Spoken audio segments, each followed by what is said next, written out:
280 അംഗ KPCC സമിതിക്ക് high command അംഗീകാരം. നേരത്തെ അയച്ച പട്ടിക ഹൈക്കമാൻഡ് തള്ളിയിരുന്നു. പുതുമുഖങ്ങളെ ഉൾപ്പെടുത്തിയുള്ള പുതിയ പട്ടികയ്ക്കാണ് അംഗീകാരം.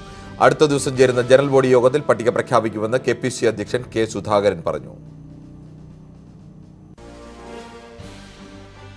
അംഗീകാരം ലഭിച്ചു കഴിഞ്ഞു. 2 ദിവസം കഴിഞ്ഞിട്ട് ഞങ്ങളെ ജനറൽ ബോഡി നമ്മൾ കൂടുകയാണ്.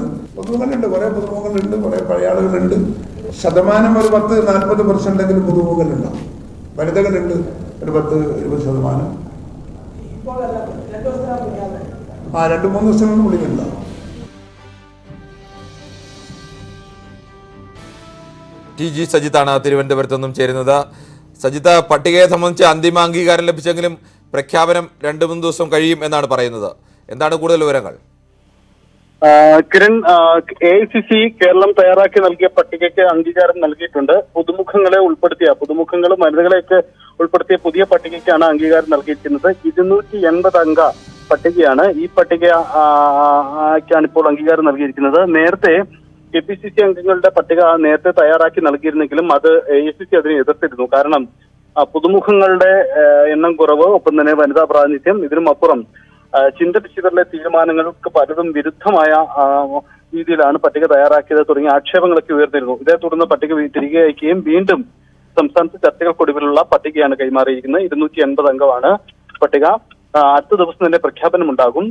രാഹുൽ ഗാന്ധിയുടെ ഭാരത് ജോഡോ യാത്ര നാളെ സംസ്ഥാനത്ത് എത്തുകയാണ്. ഈ ഒരു പശ്ചാത്തലത്തിലാണ് പ്രഖ്യാപനം ഒരു ദിവസം കൂടി നീട്ടിവെച്ചിരിക്കുന്നത് എന്നാണ് അറിയിച്ചിരിക്കുന്നത്. ഒപ്പം തന്നെ ജനറൽ ബോഡി യോഗം ചേരുന്നു. ജനറൽ ബോഡി യോഗത്തിന് തൊട്ട് മുന്നിൽ പട്ടിക പുറത്തുവിടുമെന്നാണ് അറിയിച്ചിരിക്കുന്നത്. പുതുമുഖങ്ങൾ ആരൊക്കെ, ഒപ്പം തന്നെ പ്രായമുള്ളവരെയൊക്കെ പട്ടികയിൽ വീണ്ടും ഉൾപ്പെടുത്തിയ തുടങ്ങിയ പ്രധാനപ്പെട്ട കാര്യങ്ങളാണ് അറിയാനുള്ളത്. പട്ടിക KPCC ഇപ്പോൾ പുറത്തുവിട്ടിട്ടില്ല. അത് നാളെയോ അടുത്ത ദിവസമോ അത് ഉണ്ടാകുമെന്നാണ് പ്രതീക്ഷിക്കുന്നത്. പുതിയ പട്ടികയുടെ അംഗങ്ങൾ അനുസരിച്ചായിരിക്കും AICC അധ്യക്ഷ തെരഞ്ഞെടുപ്പിൽ ഇലക്ഷൻ നടന്നെങ്കിൽ വോട്ടവകാശം അടക്കമുള്ള കാര്യങ്ങളിലും തീരുമാനം ഉണ്ടാവുക. അതുകൊണ്ട് തന്നെ വളരെ പ്രാധാന്യമുള്ളതാണ് KPCC അംഗത്വ. സജിത്ത്, എന്തായാലും തുടരുക. AICC അധ്യക്ഷ തെരഞ്ഞെടുപ്പ് സംബന്ധിച്ച് K. സുധാകരന്റെ പ്രതികരണങ്ങൾ ഉണ്ടായിരുന്നു. അത് സംബന്ധിച്ച മറ്റു വാർത്തയിലേക്ക്. കോൺഗ്രസ് അധ്യക്ഷ തെരഞ്ഞെടുപ്പിന്റെ സുതാര്യതയിൽ ആശങ്ക പ്രകടിപ്പിച്ച് ശശി തരൂർ ഉൾപ്പെടെയുള്ള പ്രമുഖ കോൺഗ്രസ് MPമാർ AICC കേന്ദ്ര തെരഞ്ഞെടുപ്പ് അതോറിറ്റി ചുമതലയുള്ള മസൂദൻ മിസ്രിക്ക് 5 MPമാർ കത്തയച്ചു. എല്ലാ സ്ഥാനാർത്ഥികൾക്കും വോട്ടവകാശമുള്ളവർക്കും തെരഞ്ഞെടുപ്പിന്റെ വോട്ടർ പട്ടിക നൽകണമെന്നാണ് നേതാക്കളുടെ ആവശ്യം. ശശി തരൂർ ഉൾപ്പെടെ 5 MPമാരാണ് തെരഞ്ഞെടുപ്പ് ചുമതല വഹിക്കുന്ന മധുസൂദൻ മിസ്ത്രിക്ക് കത്തയച്ചത്. സെപ്റ്റംബർ 6 മിസ്ത്രിക്ക് അയച്ച കത്തിൽ തരൂരിന് പുറമെ മനീഷ് തിവാരി, കാർത്തി ചിദംബരം, പ്രത്യുത് ബോർഡോലെ, അബ്ദുൽ ഖാർക്കി എന്നിവരും ഒപ്പുവച്ചിട്ടുണ്ട്. മത്സരിക്കുന്ന സ്ഥാനാർത്ഥികൾക്ക് തെരഞ്ഞെടുപ്പ് വോട്ടർ പട്ടിക നൽകണമെന്നും തെരഞ്ഞെടുപ്പുമായി ബന്ധപ്പെട്ട് ഉയരുന്ന സംശയങ്ങൾ നീക്കാൻ ഇത് ഉപകരിക്കുമെന്നും കത്തിൽ പറയുന്നു. പാർട്ടിയുടെ ഏതെങ്കിലും രഹസ്യരേഖ പുറത്തുവിടണമെന്നല്ല ആവശ്യം. നാമനിർദ്ദേശ പ്രക്രിയകൾ ആരംഭിക്കുന്നതിന് മുൻപ് തന്നെ പാർട്ടിയുടെ കേന്ദ്ര തെരഞ്ഞെടുപ്പ് അതോറിറ്റി ഇലക്ടറൽ കോളേജിൽ യോഗ്യതയുള്ള PCC കമ്മിറ്റി അംഗങ്ങളുടെ പട്ടിക പുറത്തുവിടണമെന്നാണ് ആവശ്യം. ആരൊക്കെയാണ് നാമനിർദ്ദേശം ചെയ്യപ്പെടാൻ യോഗ്യതയുള്ളവർ, ആർക്കാണ് വോട്ടവകാശമുള്ളത് എന്ന് വ്യക്തമായി അറിയാൻ ഇതുവഴി സാധിക്കും. 28 പ്രദേശ് കോൺഗ്രസ് കമ്മിറ്റികളിലും മറ്റ് 9 കേന്ദ്രഭരണ പ്രദേശങ്ങളിലും നേരിട്ടെത്തി വോട്ടർ പട്ടിക പരിശോധിക്കാനുള്ള ശേഷി ഒരു സ്ഥാനാർത്ഥിക്ക് ഉണ്ടാകണമെന്നില്ല. അതിനാൽ സ്ഥാനാർത്ഥിക്ക് വോട്ടർ പട്ടിക ലഭ്യമാക്കണമെന്നും നേതാക്കൾ കത്തിൽ പറയുന്നു. എന്നാൽ ഈ ആവശ്യത്തിൽ തെറ്റായ ഇടപെടൽ നടന്നത് നിർഭാഗ്യകരമാണെന്നും നേതാക്കൾ അയച്ച കത്തിൽ പരാമർശിക്കുന്നുണ്ട്. അതേസമയം തെരഞ്ഞെടുപ്പിനുള്ള വിജ്ഞാപനം സെപ്റ്റംബർ 22 പുറത്തുവരും. 24 മുതൽ 30 വരെ നാമനിർദ്ദേശ പത്രിക സമർപ്പിക്കാം. പിൻവലിക്കാനുള്ള തീയതി ഒക്ടോബർ 8 17 തെരഞ്ഞെടുപ്പ് നടക്കും. 19 ഫലപ്രഖ്യാപനം. National desk, news 18. ശശി തരൂരിനെ തള്ളി K. സുധാകരൻ.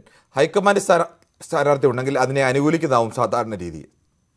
നെഹ്റു കുടുംബത്തിന്റെ സ്വാധീനം കോൺഗ്രസ് നേരത്തെ തന്നെ അംഗീകരിച്ചതാണ്. വോട്ടവകാശമുള്ളവരുടെ പട്ടിക എല്ലാ PCC ഓഫീസുകളിലും ലഭ്യമാണ്. ലിസ്റ്റ് ആവശ്യപ്പെട്ട തരൂർ സമീപിച്ചിട്ടില്ലെന്നും K. സുധാകരൻ പറഞ്ഞു. ഹൈക്കമാൻഡ്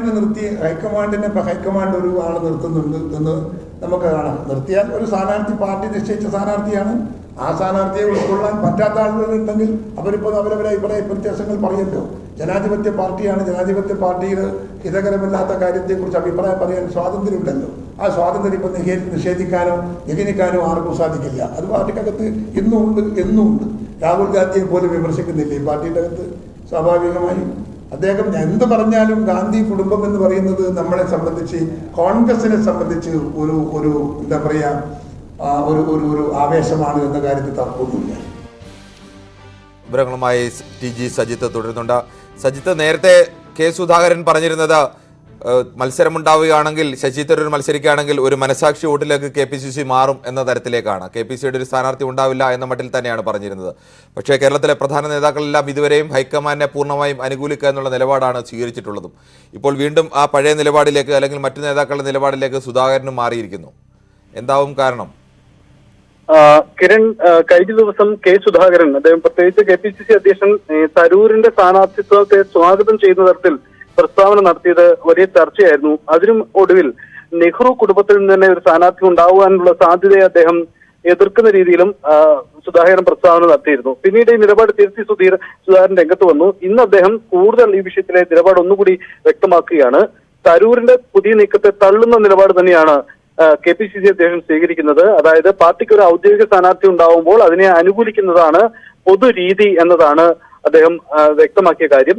ഒപ്പം തന്നെ ഈ പട്ടിക നേരത്തെ നമ്മൾ വാർത്തയായി പറഞ്ഞതുപോലെ തന്നെ ഈ സ്ഥാനാർത്ഥി അംഗത്വ വോട്ടർ പട്ടിക അത് ലഭ്യമാകുന്നില്ല എന്ന സംബന്ധിച്ച പരാതിയിലും KPCC അധ്യക്ഷന് മറുപടിയുണ്ട്. എല്ലാ PCC ഓഫീസുകളിലും ഈ പട്ടിക ലഭ്യമാണ്, അതിന് സമീപിച്ചാൽ മതി. തരൂർ തന്നെ ഇക്കാര്യത്തിൽ ബന്ധപ്പെട്ടിട്ടില്ലെന്നും കെ സുധാകരൻ വ്യക്തമാക്കുന്നു.